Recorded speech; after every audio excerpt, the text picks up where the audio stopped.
मैं हूं अदीन इम्तियाज और आप देख रहे हैं तख्ती ऑनलाइन। जब भी हम आसमान की तरफ देखते हैं तो हमें बेइंतहा सितारे नजर आते हैं। इंसान ने जब सितारों को और सैयारों को देखने के लिए टेलीस्कोप बनाई तो उसे सितारों के साथ दूसरी गैलेक्सीज भी नजर आनी शुरू हो गईं। जब इंसान ने दूसरी गैलेक्सीज पर गौर किया, उनके स्ट्रक्चर पर, उनकी साख्त पर, तो हमें यह पता चला कि दो किस्म की गैलेक्सीज हमारी कायनात में पाई जाती हैं। इनमें से पहली गैलेक्सी को हम एलिप्टिकल गैलेक्सी कहते हैं। यहां पर मैंने आपको एक एलिप्टिकल गैलेक्सी दिखाई है जो कि आपको रोशन नजर आ रही है। बीच में आपको एक बॉल टाइप गैलेक्सी नजर आती है जो कि हर तरफ से बराबर रोशन है। इसी तरीके से दूसरी गैलेक्सी को हम स्पाइरल गैलेक्सी कहते हैं, जिसमें हमारे पास बीच में बहुत ज्यादा रोशन एरिया है और उसके साथ स्पाइरल आर्म्स बाहर की तरफ निकल रहे हैं। यहां पर मैंने आपको मुख्तलिफ स्पाइरल आर्म्स दिखाए हैं। इसी गैलेक्सी को आप एक और जाविये से भी देख सकते हैं। ये बिल्कुल फ्रिस्बी की तरह है जो कि हवा में या स्पेस में तैरती हुई चली जा रही है। हमारी गैलेक्सी जिसमें हम रहते हैं इसे मिल्की वे गैलेक्सी कहा जाता है और ये भी एक स्पाइरल गैलेक्सी की फॉर्म है। इसमें भी स्पाइरल्स हमें नजर आते हैं। आपका सवाल यह होगा कि हमें गैलेक्सी की शक्ल का, स्ट्रक्चर का कैसे मालूम है, जबकि आज तक हम सूरज तक तो जा नहीं सके। तो हम गैलेक्सी के बारे में कैसे बता सकते हैं कि वो स्पाइरल है?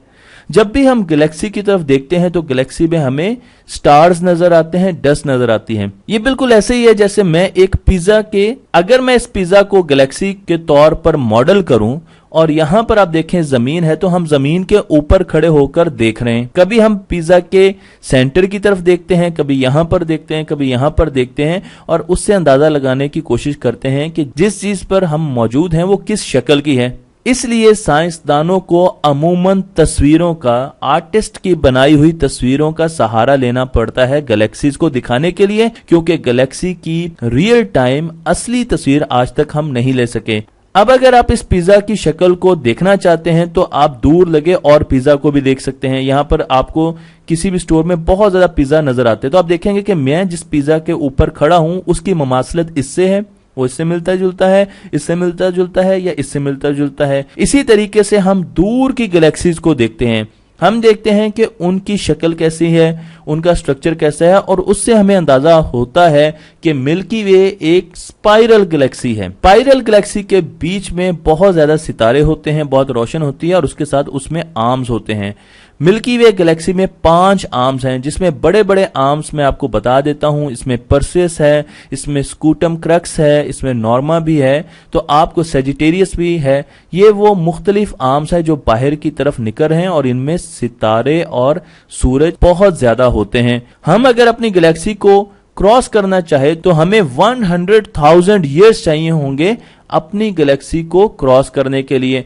आपको मैंने गैलेक्सी में जमीन की जगह दिखाई है। देखें जमीन यहां पर है, हमारा सोलर सिस्टम यहां पर है। हमारी गैलेक्सी में 200 बिलियन स्टार्स हैं, बल्कि इनसे भी ज्यादा सूरज हैं हमारी गैलेक्सी में।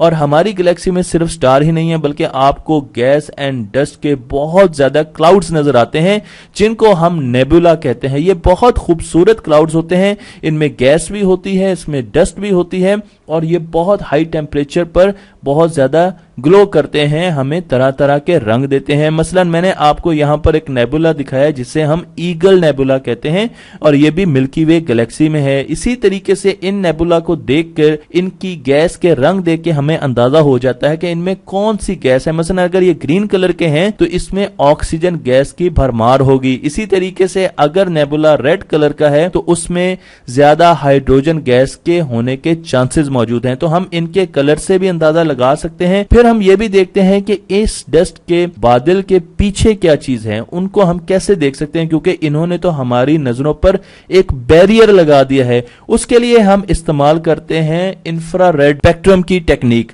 और इस टेक्निक में मैंने आपको दिखाया है कि जो चीजें हमें विजिबल लाइट में नजर नहीं आती, मसलन इस पेपर के पीछे मुझे हाथ नजर नहीं आ रहा, अगर मैं इंफ्रारेड स्पेक्ट्रम में देखूं तो वो हाथ की छवि मुझे नजर आना शुरू हो जाएगी, मुझे वो हाथ नजर आना शुरू हो जाएगा। इसी तरीके से अगर हम और इलेक्ट्रोमैग्नेटिक स्पेक्ट्रम को इस्तेमाल करेंगे तो हमें और इंफॉर्मेशन मिलेगी। तो जब मैंने ओरियन नेबुला की तरफ देखा तो वो मुझे ऐसे लगा और इन डस्ट के बादलों के पीछे मुझे नजर नहीं आ रहा कि वहां पर क्या चीजें मौजूद हैं। जब मैंने इसी चीज को इंफ्रारेड लाइट के जरिए देखा, जो रोशनी, जो इलेक्ट्रोमैग्नेटिक वेव्स हमें इंफ्रारेड की शक्ल में मिल रही है, जब हमने उनसे देखा तो हमें सितारे नजर आने शुरू हो गए। हमें और ज्यादा डिटेल्स मिली इन बादलों, इन नेबुला के पीछे क्या चीज मौजूद है। हम अगर इससे भी बेहतर रिजल्ट चाहते हैं तो हमें एक्स रेज का सहारा लेना पड़ेगा। और जब हमने ओरियन नेबुला को एक्स रेज की मदद से देखा तो हमें वो बहुत ज्यादा क्लियर नजर आया और हर जगह पर हमें नजर आया कि मुख्तलिफ किस्म के स्टार्स हैं। स्पाइरल आर्म गैलेक्सीज में जो स्पाइरल्स होते हैं इनको इंडस्ट्रियल जोन कहा जाता है, या ऐसी जगह कहा जाता है जहां पर बहुत ज्यादा स्टार्स बन रहे होते हैं। इनको सनती जोन्स भी कहा जाता है। तो ये ऐसी जगह होती है जहां पर बहुत ज्यादा स्टार्स बनते हैं। और वो बनते कैसे हैं, उसके लिए जरूरी है कि वहां पर आपके पास स्टार डस्ट पहले ही मौजूद हो, यानी आपके पास नेबुला हो जिसमें गैस भी हो और उसमें डस्ट भी मौजूद हो। जब बहुत ज्यादा प्रेशर होते हैं और हाई टेम्परेचर होते हैं तो ये नेबुला ये किसी हरिकेन की तरह मूव करना शुरू कर देते हैं और फिर आहिस्ता आहिस्ता वहां से आपको एक सितारा, एक सूरज उभरता हुआ महसूस होता है। हमें यह भी पता है कि हाई टेम्परेचर पर न्यूक्लियर फ्यूजन शुरू हो जाता है जो कि हाइड्रोजन गैस को चेंज करना शुरू कर देता है हीलियम गैस में, और इसी तरीके से सन को अपना ईंधन, अपना फ्यूल मिलता है। तो इस तरीके से आप देख सकते हैं कि सूरज और सितारे नेबुला के जरिए, डस्ट और गैस के बादलों के जरिए बनते हैं। जब एक स्टार बन जाता है तो वो काफी ज्यादा अरसा जिंदा रहने के बाद एक धमाके के साथ फटता है जिसे हम सुपरनोवा कहते हैं। ये धमाका बहुत ज्यादा शदीद होता है और ऐसा ही एक धमाका हमें नजर आता है हमें अपनी हिस्ट्री की किताबों में। जब 1054 AD की बात है, चाइनीज अपनी किताबों में लिखते हैं कि उन्होंने एक सितारे को देखा जो कि दिन को भी नजर आता था और रात को भी नजर आता था। वो बहुत रोशन सितारा था और वो तकरीबन 10 दिनों के लिए नमूदार हुआ और गायब हुआ। आज हम ये जानते हैं कि वो सितारा असल में एक सुपरनोवा था। एक सितारा फटा और उसकी वजह से जो रोशनी पैदा हुई उससे हमने देखकर यह अंदाजा लगाया कि शायद ये सितारा है। हमारी गैलेक्सी में 70 सालों में एक सुपरनोवा होता है, एक सितारा फटता है। तो अगर हम 700 गैलेक्सीज को देखें तो ये तादाद 100 होगी एक साल में। इसलिए ज्यादा सुपरनोवास को देखने के लिए हमें बहुत ज्यादा गैलेक्सीज की तरफ देखना पड़ेगा और उनमें जो बूढ़े सितारे हैं जो फटने के करीब हैं उनकी ऑब्जर्वेशन लेनी होगी। सुपरनोवा से जो लाइट जनरेट होती है उससे हमें बहुत ज्यादा इंफॉर्मेशन मिलती है। मसलन अगर वो लाल रंग की है तो हमें पता चलता है कि यहाँ पर सिलिकॉन है, फिर हमें सल्फर का पता चलता है, कैल्शियम का पता लगता है, ब्लास्ट वेव का पता चलता है, आयरन का पता चलता है। तो रोशनी हमें बहुत सी इंफॉर्मेशन देती है किसी भी इवेंट के बारे में। इसी तरीके से रोशनी से हमें यह भी पता चलता है कि यहाँ का टेम्परेचर क्या है और वहां का प्रेशर क्या है। तो रोशनी से हमें ये सारी की सारी इंफॉर्मेशन मिलती है। हमें यह भी पता चलता है कि सितारा कितना बूढ़ा हो चुका है, कितनी एज हो चुकी है, क्योंकि हम ये जानते हैं कि सितारों में ज्यादातर हाइड्रोजन जल रही होती है न्यूक्लियर फ्यूजन की वजह से